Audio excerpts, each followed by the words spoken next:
1410, May 18, 1945. Southern Okinawa. The rain had finally stopped, but the mud remembered it. First Lieutenant Thomas Hale, age 25, commander of 2nd Platoon, Company E, 383rd Infantry Regiment, 96th Infantry Division, stood on a low ridge of coral and clay overlooking a shallow ravine. His boots, soaked through from 3 days of rain, made a wet sucking sound each time he shifted his weight. Below him, at a distance of barely 60 yards, 23 Japanese soldiers shuffled in a loose column under guard. They were unarmed. Bare heads. No helmets. Many limped. Their faded khaki uniforms, what was left of them, hung off bodies that had lost too much weight too quickly. A few still clutched torn field packs, more habit than purpose. At 14:12, Hale checked his watch again, a steel-cased Elgin with a cracked crystal he'd bought in Oregon before shipping out. He flicked mud off the face with his thumb and glanced to his right. "Range?" he asked quietly. Sergeant Carl Navarro, his squad leader, brought up a pair of M36 by 30 binoculars, their olive-drab paint chipped along the edges. "Call it 55 meters, Lieutenant." "Maybe 60. Navarro lowered the glasses. "No weapons. Just bones in uniforms." Hale nodded. Around them, 2nd Platoon's security perimeter tightened. 2 rifle squads spread along the ridgeline, M1 Garand rifles cradled at the ready, 8-round N-block clips already seated in the wells. A Browning automatic rifle team knelt behind a low berm, the 20-round magazine of the bar angled toward the ravine, just in case. To their rear, a light machine gun section had placed a Browning M1919A4 on a tripod, steel legs driven into the muck for stability. They weren't taking chances. Not on Okinawa. By May 18, 1945, the Battle of Okinawa had been grinding on for 7 weeks. The 96th Infantry Division, Deadeye Division, had landed on April 1 and pushed south against a deeply entrenched Japanese 32nd Army. Every limestone ridge hid caves. Every slope could conceal a machine gun. The price had been high. Thousands of American casualties, tens of thousands of Japanese dead, and civilians caught in the middle. But these men down in the ravine were not charging. They were not hiding in caves. They were walking slowly, heads down, under the watchful eyes of American riflemen. At 14:16, the Japanese column halted on a flat patch of ground beside a line of twisted sugarcane stumps. The ravine was narrow here, about 30 meters across, with sloping sides cut by runoff channels. Hale could smell the place: wet earth, rotting vegetation, the sharp chemical tang of spent cordite still lingering from a skirmish that morning. Behind Hale, Captain Avery from Company E joined him, stepping carefully to avoid slipping. "These the ones from the gully?" Avery asked, breathing hard. He was in his early 30s, a pre-war National Guardsman turned combat commander, his M1911A1 pistol riding high on his hip in a flap holster. "Yes, sir," Hale replied. "Found them at 11:38, about 400 yards east of Hill 85. No resistance. Our scouts flushed them out of a cave. They were too weak to run." Avery studied the prisoners. "Any officers?" "One, maybe. The one with the sword knots on his belt. No sword, though." Hale pointed to a thin man, maybe 40, whose shoulders still held a trace of military bearing despite the hollow cheeks and sunken eyes. In 1945, a Japanese infantry officer typically carried a Type 98 Gunto sword and a Nambu Type 14 pistol. This man had neither. The only thing left of his status was a belt with frayed company-grade rank tabs and the way the other prisoners occasionally glanced at him for cues. "They dug in all over this sector," Avery said, half to himself. "We can't keep piling them into the rear CP. Corps wants them processed, separated, guarded, fed." He paused, then added, "We need somewhere to put them. Somewhere they can't just disappear into the terrain." Hale understood. Japanese troops had staged suicide charges before. Some pretended to surrender and then detonated grenades concealed under uniforms. Others waited for dark and tried to slip away. The division had lost men to both. "What do you want to do with them, sir?" Hale asked. Avery's jaw tightened. We're going to do what the book says. They're prisoners of war. But we need control. Containment. Have them dig a set of pits over there. He pointed to a slightly higher patch of ground along the ravine floor, 4 feet deep, 6 feet across. Enough for them to get inside and stay watched. Hale glanced sideways. You want them to dig their own pits? Avery met his eyes. We need holding positions, Lieutenant. If they think those are graves, that's their assumption, not our orders. We give clear instructions. No beatings. No executions. Geneva as far as this battlefield allows. Understood. Yes, sir. At 14:22, Hale slid down the slope, boots skidding in the wet clay, Navarro following a few steps behind. 2 riflemen moved with them, Garands at low ready. The M1919 above tracked their progress, barrel depressed slightly but aligned with the group below. As Hale approached, several of the Japanese prisoners stiffened. A few instinctively shifted to place the thin officer between themselves and the Americans. The officer, seeing this, stepped forward with a stiff, almost ceremonial motion. Hale stopped at a distance of 5 meters. Close enough to speak. Far enough to shoot. He raised one hand, palm out. Lieutenant Thomas Hale, United States Army, he said, more for his own men than for the Japanese. Then, carefully, he spoke in slow, accented Japanese, phrases learned from a regimental interpreter and from leaflets dropped by aircraft over the island. You are prisoners of war. You may lower your hands. If you run, we shoot. The officer's eyes narrowed in surprise. He had not expected an American infantry lieutenant to speak his language at all, let alone with simple, direct clarity. He replied in Japanese, words flat, voice hoarse. We understand. Hale pointed to the ground about 10 meters away, then made a digging motion. He said, dig holes. 4 holes. Deep. Here. The officer turned to his men and translated, his voice gaining a hard edge. The prisoners looked at the ground, then at the Americans, then back to the ground. Several faces drained of what little color they had left. They had heard stories. For years, Japanese propaganda had painted American soldiers as brutal, merciless. Captured men, they were told, would be tortured, mutilated, executed. Some had been instructed that to surrender was to forfeit not only their honor but any hope of life. Better a bayonet. Better a grenade clutched to the chest.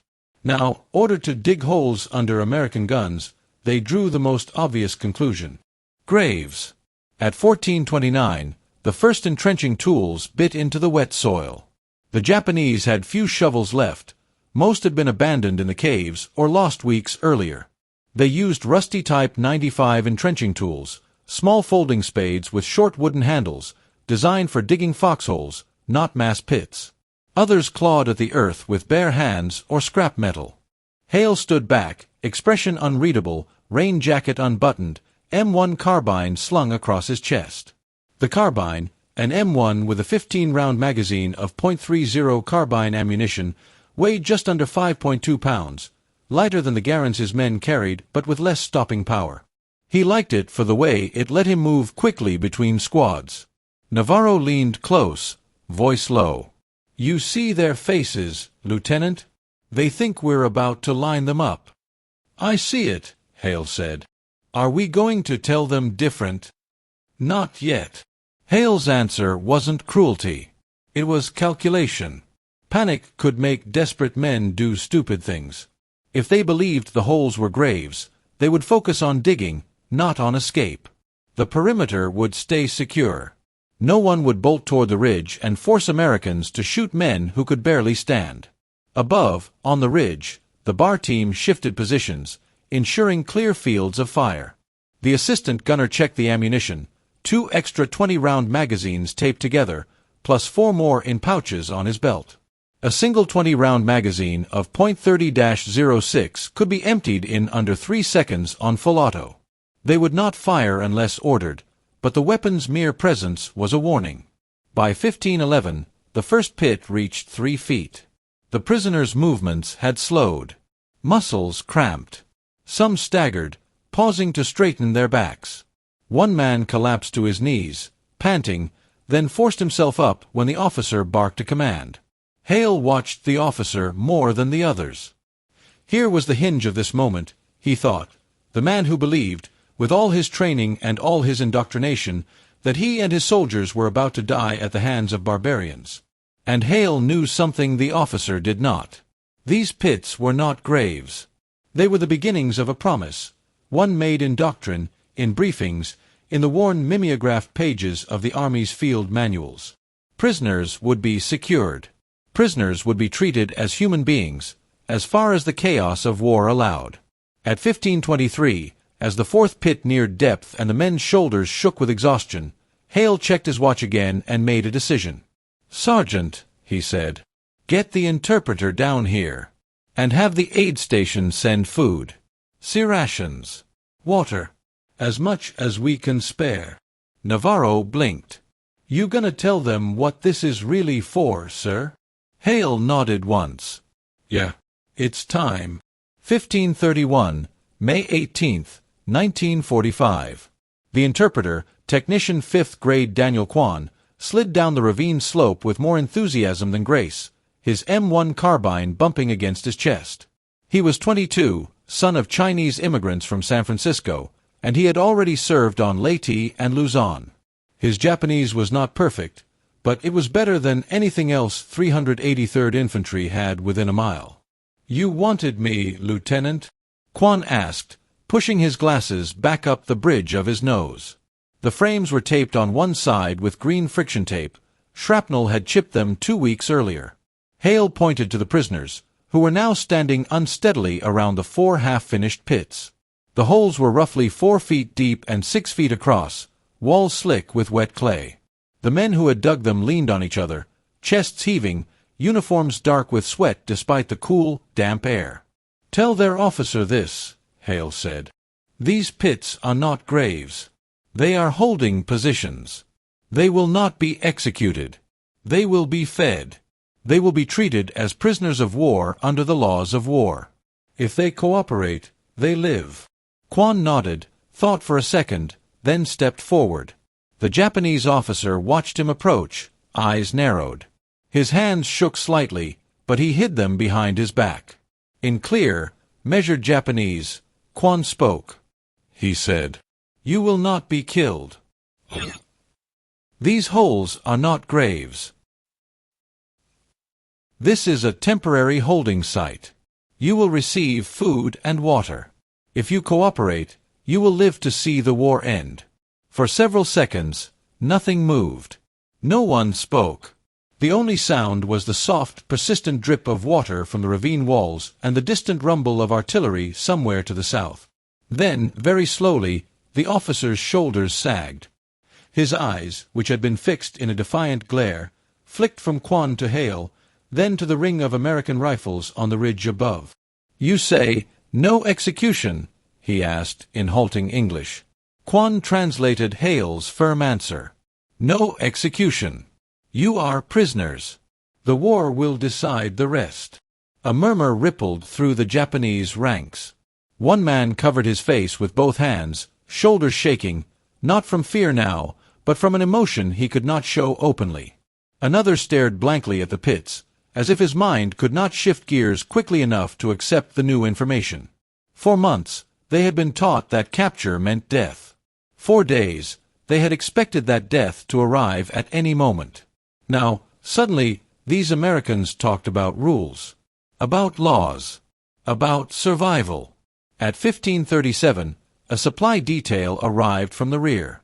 2 M19 Weasel tracked cargo carriers, low steel vehicles about 10 feet long and 4 feet wide, clattered into position on the far side of the ravine. Each carried olive-drab ration crates and 5-gallon water cans, the standard M1941 metal cans with screw caps and wire handles, about 40 pounds each when full. The drivers, combat support troops from the Division Service Company, didn't linger. They offloaded the crates and cans, then reversed out, tread squealing on wet rock. Hale gestured to the supplies. "Break those down," he ordered. "1 crate per pit. Open the C-rations. Save the cans and boxes." Navarro grinned faintly. "Yes, sir. Guess we're not the barbarians they were expecting." The ration crates contained the standard C field ration, individual canned meals designed for 1 soldier for 1 meal, meat and beans, meat and spaghetti, biscuits, powdered lemonade, cigarettes, and chewing gum. Each can weighed about 12 to 15 ounces. It wasn't fresh bread and steak, but it was calories, and calories meant life. At 1549, Hale had the Japanese prisoners move in groups of 6 into the pits they had dug themselves. The arrangement was not comfortable. They had to sit in close quarters, backs to the damp earthen walls, knees drawn up.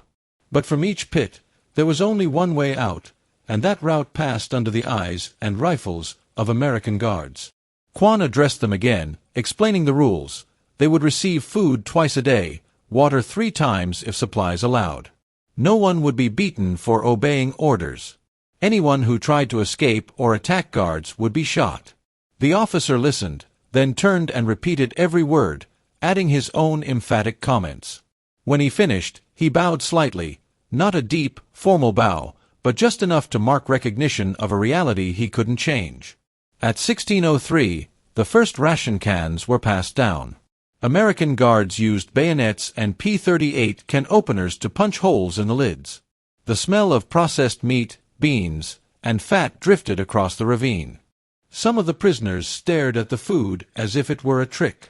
Others ate as soon as the tin touched their hands, fingers shaking, scooping out the contents with improvised spoons or simply drinking from the can. One young Japanese soldier, his cheeks sunken, paused with the can halfway to his mouth. He looked up at Hale, who stood on the edge of the pit, helmet pushed back slightly, web belt heavy with ammo pouches and a canteen. In halting English, the prisoner spoke a single word. "Why?" Hale didn't respond right away. He had shot at men like this. He had lost 2 soldiers in the platoon to grenades thrown from caves.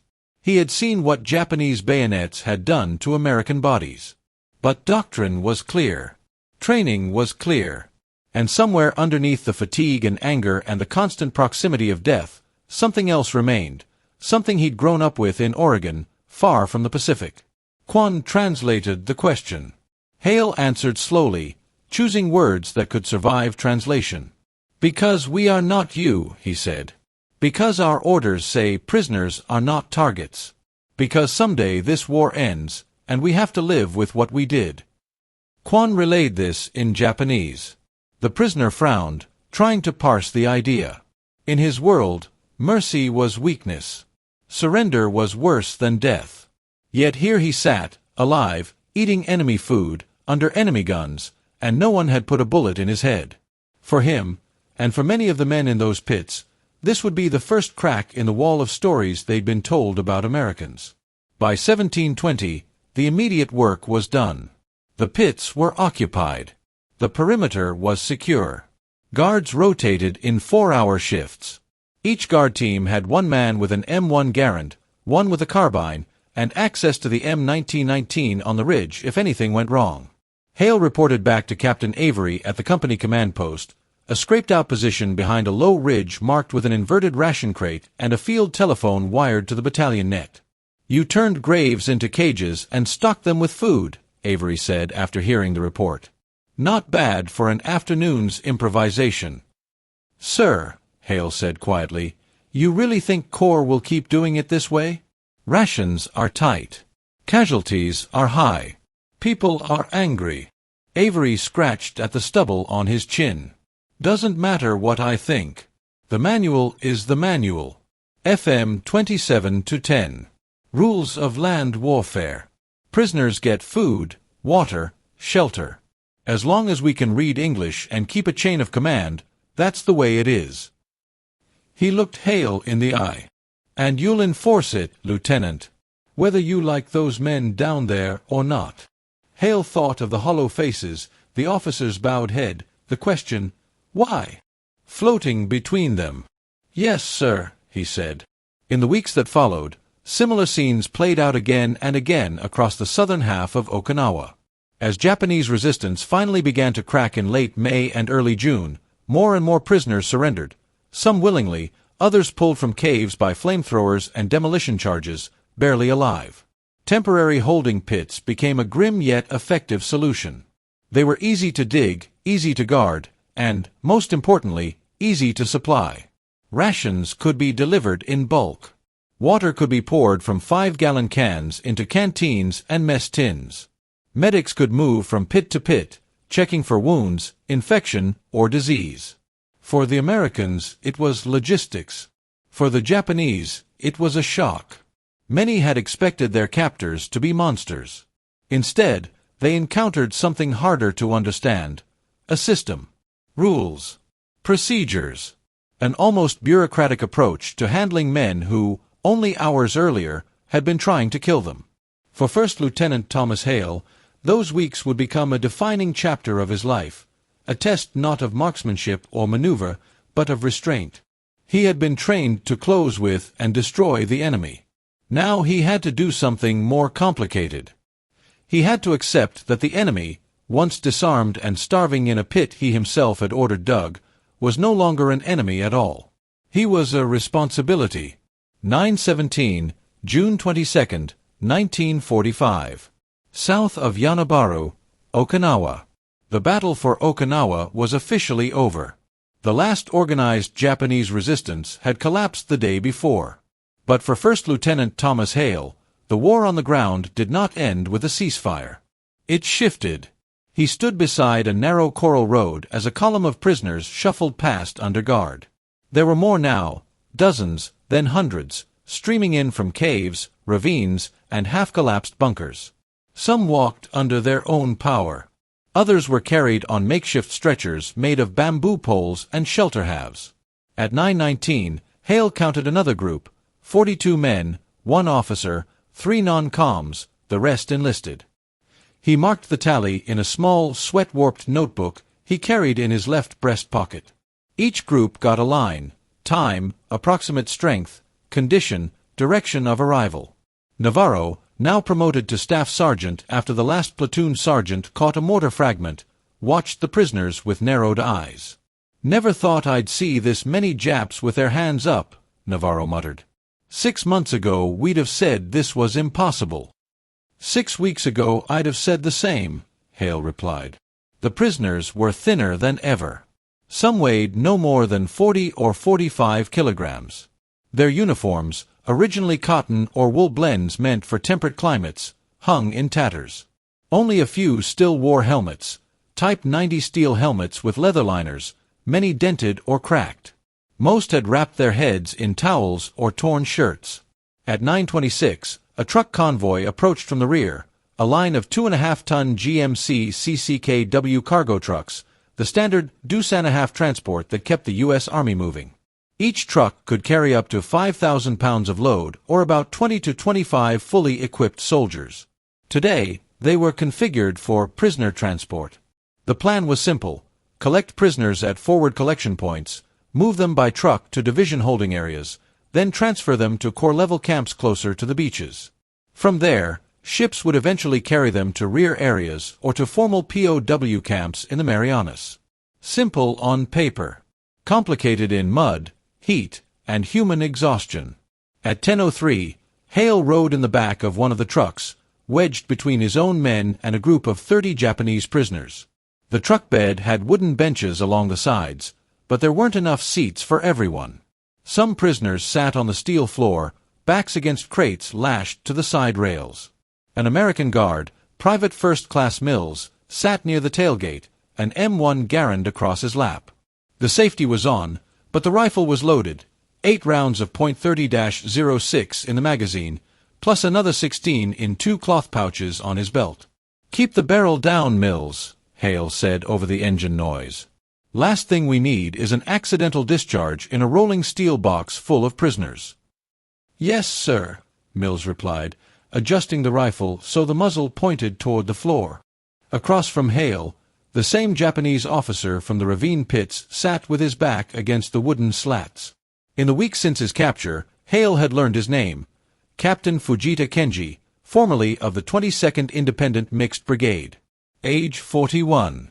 Father of 3. A career officer. They shared no friendship. But they shared something else now. Memory of the first pits, of food instead of bullets. At 10:11, as the truck bounced over a series of potholes, Fujita spoke in careful English. "You keep promise," he said. "No killing. Food. Water." He gestured vaguely toward the horizon. "Even now." Hale nodded once. "Orders are orders." Fujita gave a thin, humorless smile. "Yes. Orders. We also had orders." He paused. "Different orders." There wasn't much Hale could say to that. He knew about those different orders. No surrender, no retreat, no quarter. He had seen the results in the caves and ravines. "You think war is over?" Fujita asked after a moment.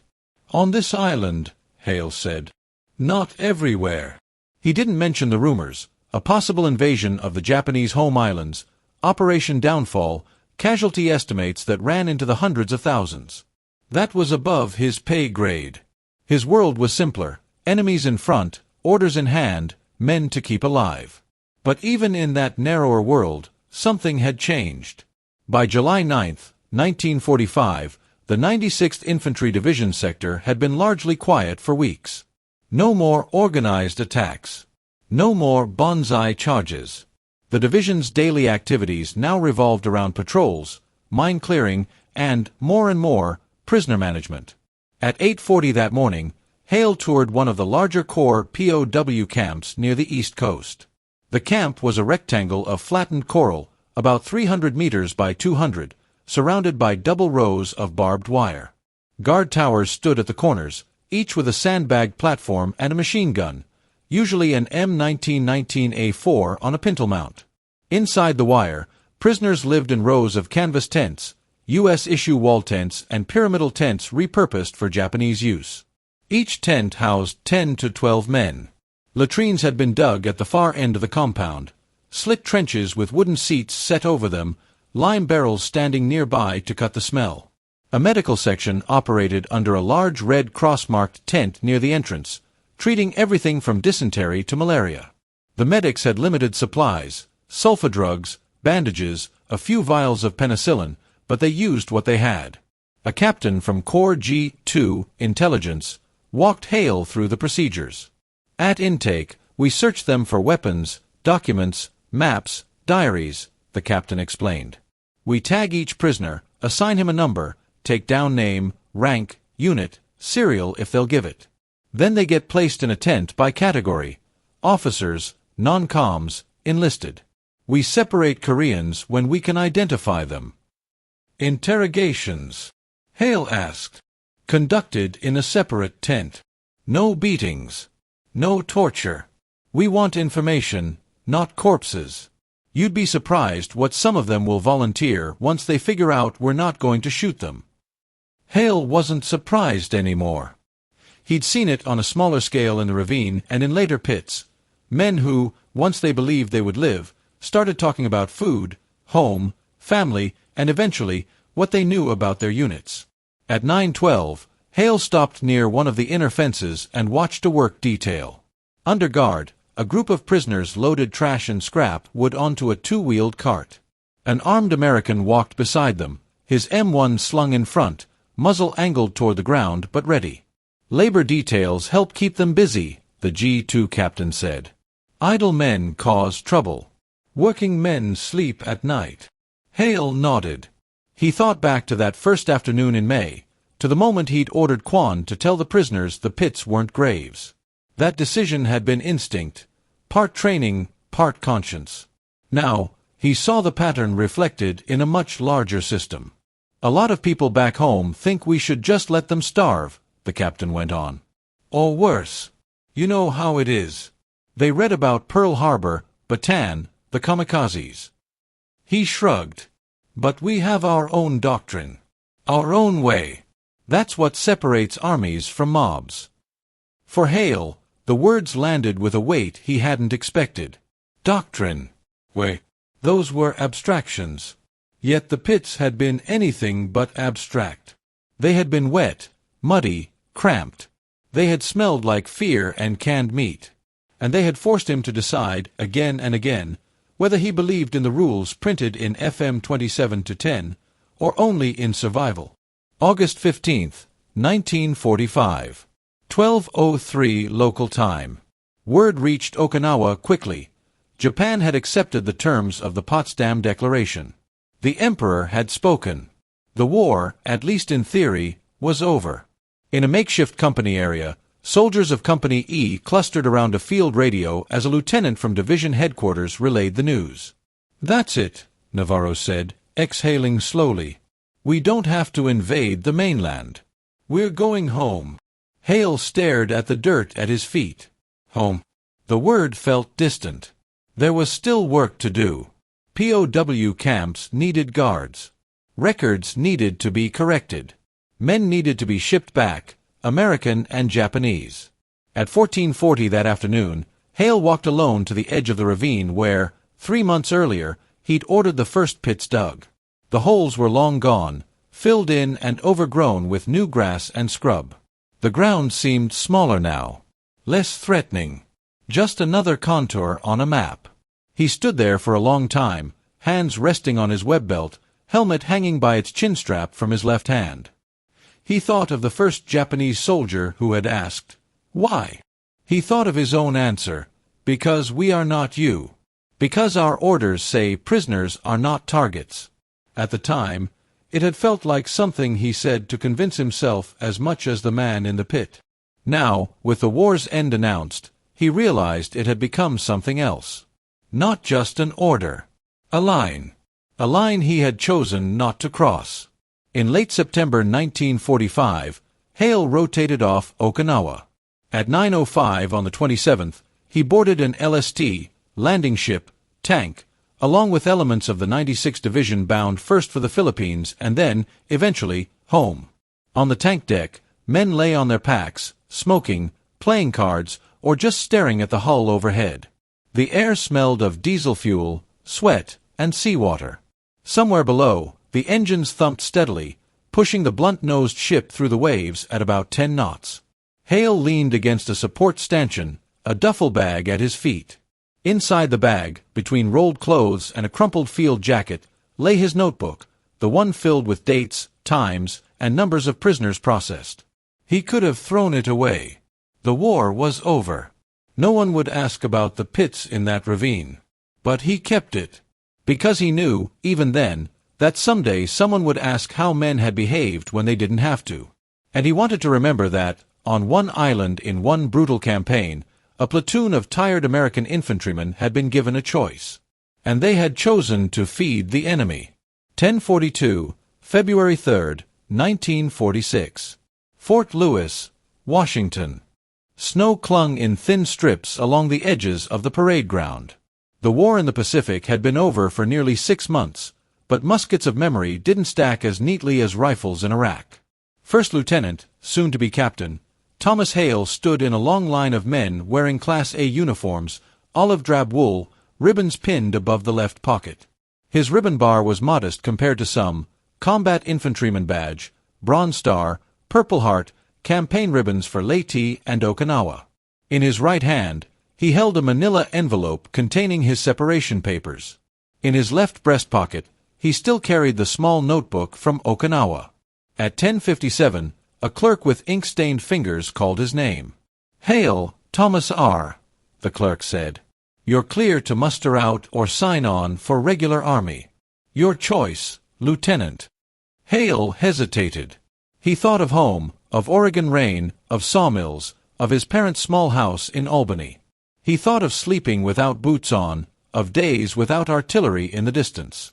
Then he thought of the pits, of Fujita, of the way doctrine had collided with fury in that ravine and somehow held. "Regular army," Hale said. "I'll stay in." The clerk looked up, surprised. A lot of men were going the other direction. "All right, Lieutenant. You'll report to Fort Benning for infantry school in May. Probably promotion to captain soon after." Hale nodded. Paper slid across the desk. A pen scratched. The choice became a fact. 8:15, September 19, 1947. Infantry School, Fort Benning, Georgia. The classroom smelled of chalk and coffee.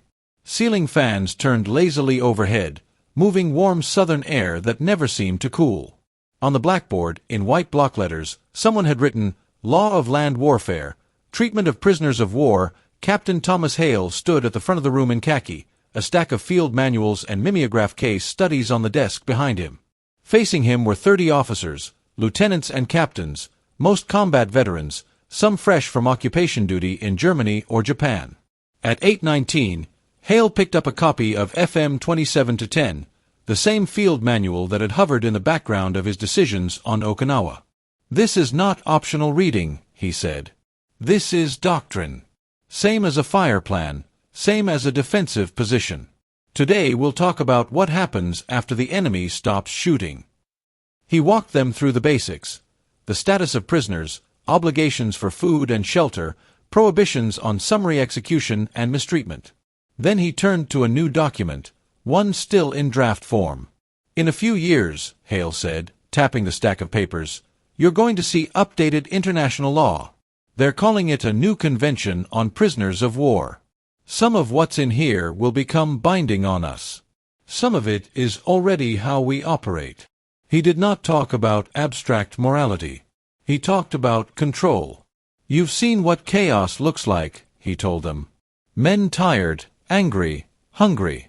You've seen what happens when they think there are no rules.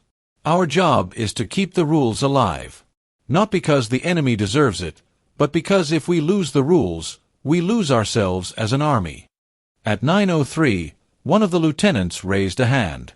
"Sir, what do you do when your men think the prisoners don't deserve feeding? After what they've seen?" Hale looked at the man for a long second. Then he told, in dry, deliberate terms, the story of a ravine on Okinawa. He explained the pits, the fear, the moment of decision. He did not make himself the hero. He presented it as a case study, collection point, Southern Okinawa, May 1945. He ended with the Japanese soldier's question and his own answer. "Because our orders say prisoners are not targets." The room was quiet. Some of the younger officers stared down at their desks. A few older ones nodded once, slowly. By 9:38, the discussion had moved on to other topics: escape attempts, interrogation limits, transportation procedures. But for Hale, the line between doctrine and memory had blurred in a useful way. What he had done in that ravine was now part of curriculum. 1527, January 29, 1951. Pusan, South Korea. Snow fell in gritty flakes, swirling around the tents and sandbags of the rear echelon area. The Korean War had been burning for 7 months. Prisoners now were North Korean and Chinese, not Japanese. Major Thomas Hale, promoted in 1949, served on the staff of an infantry division responsible for a sector near the port. His job was part operations, part training, part oversight of how subordinate units handled the enemy once captured. At 1531, he stood at the edge of another enclosure. This time it was larger, a barbed wire compound holding Chinese prisoners captured during the winter fighting on the Han River. Many wore thin cotton uniforms inadequate for the cold. U.S. supply trucks had already offloaded spare blankets and field jackets. A young captain walked beside him, gesturing toward the camp. "We've got over 800 prisoners in there, sir," the captain said. "Rations are tight. Some of the men, they're saying we shouldn't waste food on them." Hale's jaw tightened. The words were familiar. The faces were different. The problem was the same. "Captain," Hale said, "we follow the regs. Every prisoner gets rations. Every prisoner gets shelter. You will remind your company commanders of that." "Yes, sir. It's just, after what they've done on the line." Hale cut him off. "I know what they've done. I've seen worse than this. I've also seen what happens when people justify shortcuts. We don't do that. Not in this division." At 1537, he walked the perimeter himself, checking guard posts, asking random privates what they'd been told about handling prisoners. When he found confusion, He corrected it. When he found anger bleeding into policy, he stopped it. He still carried the Okinawa notebook, now more worn, edges frayed. Inside the front cover, in his own handwriting, he had copied a line from the new Geneva Convention on prisoners of war, adopted in 1949. Prisoners of war must at all times be humanely treated. It was not poetry. It was an order. He understood orders. 1108, April 14, 1964. Tokyo, Japan. The city hummed with post-war energy. Neon signs, streetcars, traffic, construction cranes. Japan was no longer an enemy. It was an ally, host to American bases and, soon, the Olympic Games. Lieutenant Colonel Thomas Hale, gray at the temples now, stood on a sidewalk near Hibiya Park, file folder in hand. He wore a civilian suit, dark and neatly pressed. The U.S. Army had brought him to Japan for a staff conference on combined exercises. He had brought something else on his own. In 1962, a letter had reached him through the International Committee of the Red Cross. Its sender, Fujita Kenji, former captain, now a schoolteacher in Saitama Prefecture. The words were formal, restrained, but clear. "You kept your promise," Fujita had written.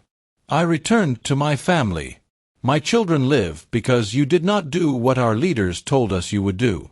If you ever come to Japan, I would like to meet and speak once, as old soldiers." At 11:13, a man approached, moving carefully, a cane in his right hand. He wore a dark coat, white shirt, simple tie. His hair was thin, his face lined. "Colonel Hale?" he asked in accented English. Hale nodded. "Captain Fujita." They bowed slightly, each respecting the other's customs. They sat on a bench overlooking a small pond. For the first few minutes, they talked in the safe language of weather and travel. Then, as the clock edged toward 11:30, they shifted. "You remember the pits?" Hale asked. Fujita's eyes clouded. "Every day. It was the first time I thought, maybe our leaders had lied. They said you would torture us, kill us, use us for sport." He shook his head. "Instead, you gave us food in the holes we dug for our own deaths." Hale didn't argue about motives or politics. He simply said, "The manual said you were prisoners. That's how we treated you." Fujita smiled faintly. "We had manuals too. They said surrender was worse than death. I believed them. Until I met you." They spoke for nearly 2 hours. Fujita described his post-war life, repatriation in 1947, illness, then recovery, finally a teaching position. He taught history, he said. He told his students about many things their government preferred not to discuss. "I tell them this," Fujita said at 13:01. "War is not just bullets and bombs. It is also choices. I tell them about one American lieutenant who could have let us die, but did not." At 13:17, they parted. They would never meet again. But the ravine on Okinawa had now crossed an ocean, carried in 2 memories, told in 2 languages. 1622, October 8, 1978. Corvallis, Oregon. The house was small, 1-story, with a modest yard. Retired Colonel Thomas Hale, age 58, sat at a desk by the window. Outside, autumn rain streaked the glass. Inside, the desk was covered with papers and a single, old, scarred notebook. He had retired from the Army 4 years earlier, after a final posting teaching military history and ethics at the Command and General Staff College at Fort Leavenworth. Now he taught part-time at a local college and volunteered at a small military museum. On the desk lay an article draft headed, "Pits in the Ravine, a case study in POW handling, Okinawa 1945, He did not write it as a boast. The citations were dry, almost clinical, field manuals, after-action reports, excerpts from the Geneva Conventions. But woven through the analysis was a steady thread, the idea that the moment of enemy surrender was not an end to violence, but a new mission. At 1637, he underlined a sentence in his draft. In the end, the effectiveness of any doctrine is measured not when it is easy to follow, but when it runs counter to anger, fear, and fatigue. He paused, remembering the faces in the pits, remembering the question, why? He set his pen down and opened the old notebook. The pages were brittle now. On one page he had written, years earlier, May 18th, 1945, 23 prisoners. Pits. Chose to feed. He traced the words with one finger. Somewhere, he knew, men on both sides had not made the same choice. History was full of graves that had started as pits. But doctrine, enforced by officers and NCOs who believed in something beyond revenge, had carved out a narrow path. A line. It had held in that ravine. At 17:02, Hale closed the notebook. He slid it into a small box along with a letter from Fujita and a copy of FM 27-10. On the lid, he wrote in block letters, Okinawa, POW file. Years later, long after he was gone, that box would end up in a museum collection. A curator would open it, sift through its contents, and recognize a story worth telling. A story not about victory parades or famous generals, but about a single afternoon when a platoon on a wet Pacific island obeyed a difficult order. And somewhere, a narrator's voice would say, Japanese POWs dug what they believed were their own graves. Then, instead of bullets, the Americans gave them food. In a war defined by brutality, this small act of discipline and mercy drew a thin, hard line between two ways of fighting. That line would become part of lectures, documentaries, and training slides. Young soldiers would hear about it with their notebooks open, pens ready. Some would forget. A few would not. For those few, when their own moment came, on a different battlefield, under a different flag, the memory of an unnamed ravine on Okinawa might surface. And they, too, might choose to keep the pits for rations, not bodies.